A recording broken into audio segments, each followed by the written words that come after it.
Patsy Cline, the most influential vocalist of country music.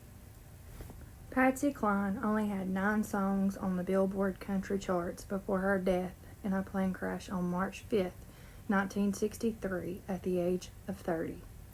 Like Jim Reeves, Cline's music lived on with several chart entries after her death, including Sweet Dreams and Always. Patsy Cline was an American singer. She is considered one of the most influential vocalists of the 20th century and was one of the first country music artists to cross over into pop music.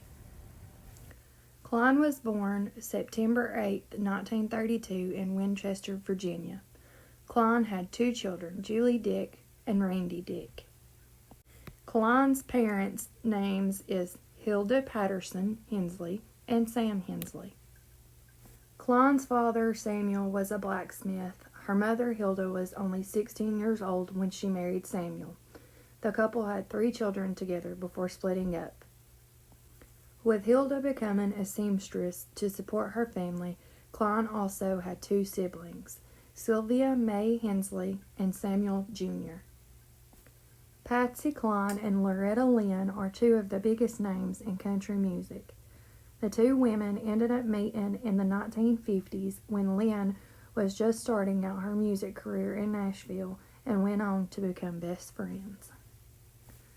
Cline died at age 30 in a plane crash near Camden, Tennessee in 1963 and became a musical icon in the decades following her death.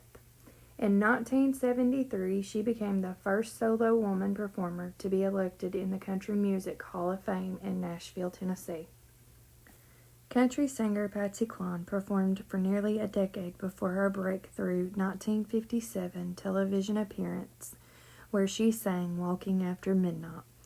She went on to many crossovers, pop and country hits including Crazy and She's Got You, becoming one of the leading Nashville figures before she died. Cline helped break down the gender barrier in this musical genre, thanks to her large part in her smooth-sounding, emotive voice. Cline taught herself how to play the piano around the age of 8. She later discovered her passion for singing. When she was 16, Cline dropped out of school to go to work because her family desperately needed the money. She was employed at a number of places, including a poultry plant and even a local soda shop. In her free time, Cline started her singing career. She performed on local radio stations and entered numerous singing contests. In 1952, Cline began performing with bandleader Bill Pierce's group. Pierre encouraged her to change her first name to Patsy for their performances.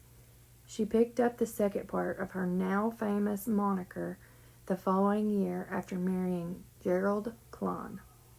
Cline landed a recording contract in 1954, but her first few singles failed to catch on.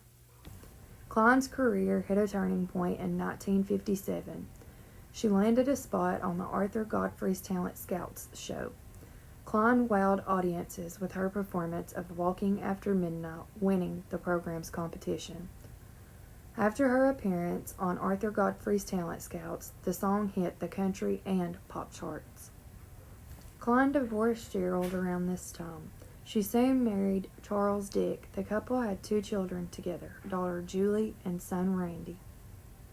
In the early 1960s, Cline enjoyed great success on the country and pop charts.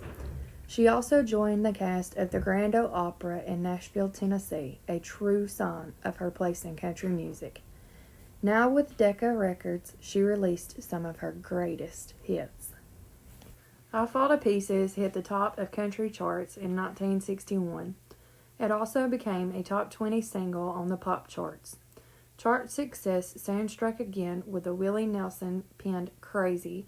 That same year, Cline survived a traumatic car crash.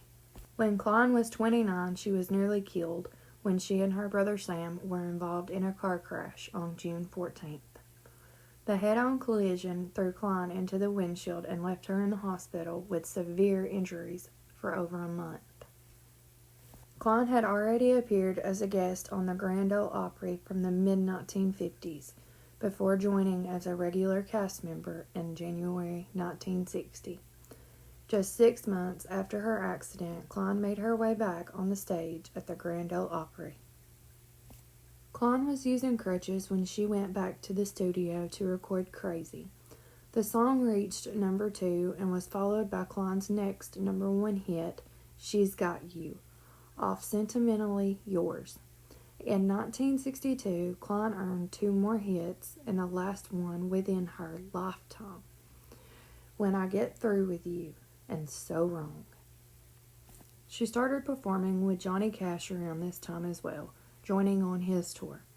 Cline performed with the likes of June Carter and George Jones during this time as well. She was supportive of other female country artists such as Loretta Lynn, and she tried to help them with their careers. The pair's friendship is documented in the 2019 Lifetime movie Patsy and Loretta.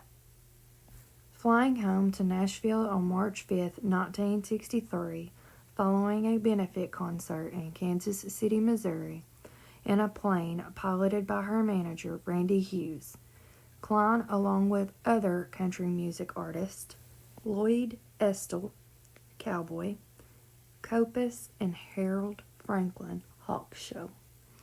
Hawkins died in a plane crash near Camden, Tennessee, just 90 miles outside of Nashville.